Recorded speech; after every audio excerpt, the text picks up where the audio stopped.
Welcome to the Procurement Signal, the show that tunes into the future of procurement.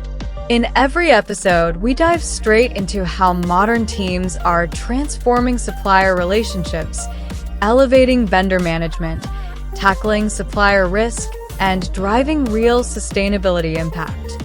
If you're ready to rewire procurement from a back-office function to a strategic powerhouse, you're in the right place. This is your signal.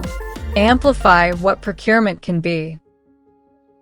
Hey there, and welcome to another episode of the Procurement Signal. In episode 1, I talked about the identity crisis surrounding most procurement teams. I talked about the gap in what procurement does versus what the business perceives we do.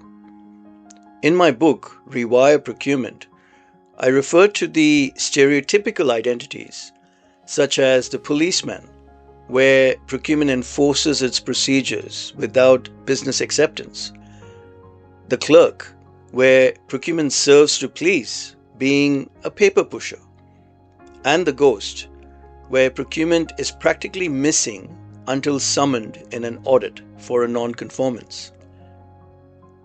Procurement is constantly battling its seat at the table. But on the sidelines, we have another force gaining huge attention, and that force is AI.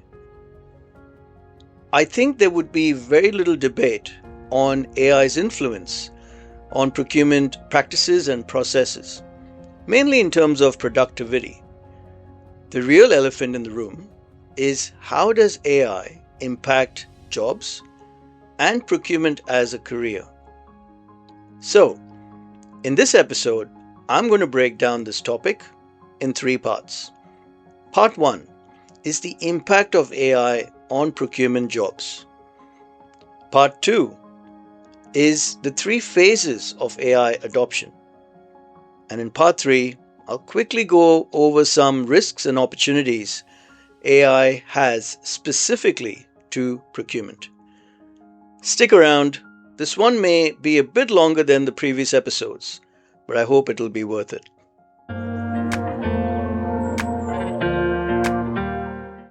Part 1. The impact of AI on procurement roles. Let's start with the good news. Wow, where do I begin?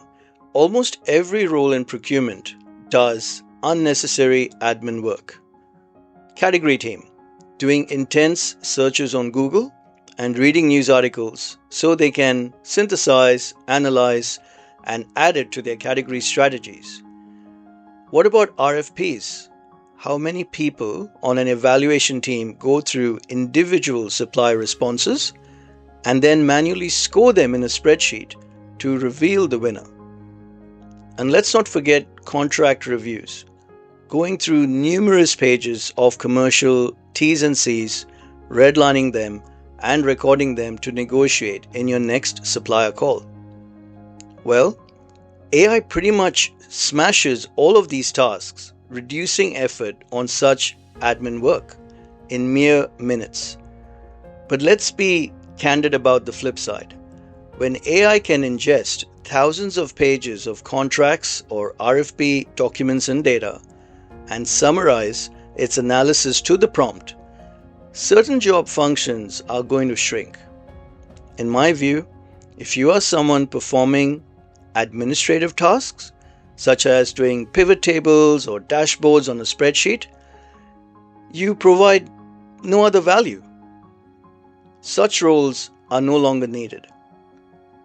This is not unique to procurement, it's across the board everywhere. Another point to consider is, with AI as an asset, your leader or manager will expect better outputs from you and quicker.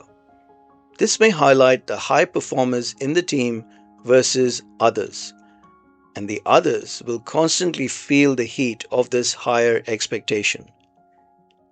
However, this isn't a story about elimination. It's a story of evolution. The job shifts from data gatherer to the commercial architect. This is the identity procurement should strive to get to.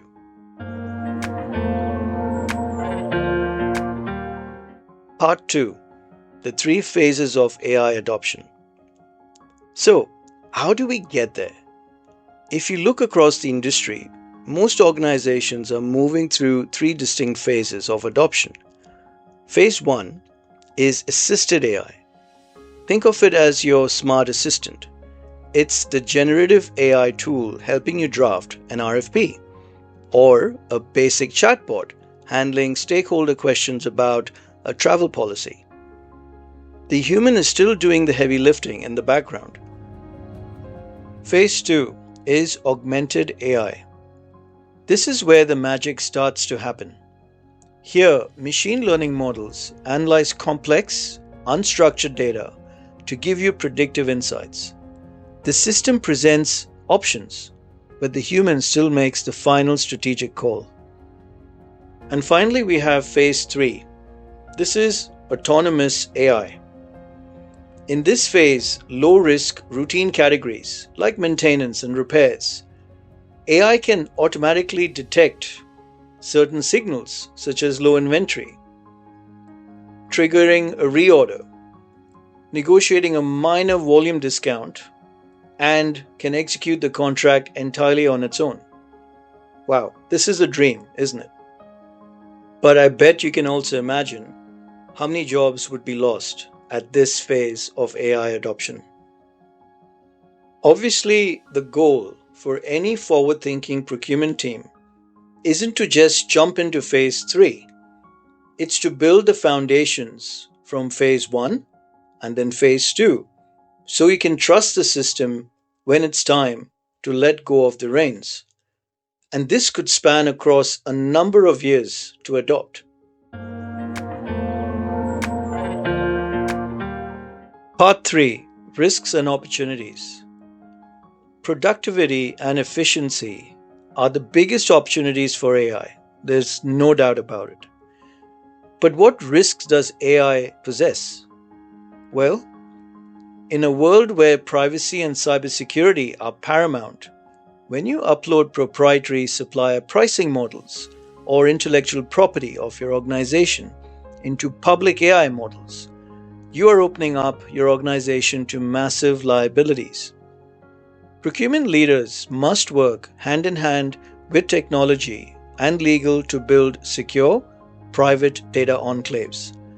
Another key risk is AI is always learning, so it relies on historical information that you've provided. Perhaps this may be unclean or messy data, or inaccurate process summaries. Beware. AI will confidently output flawed conclusions.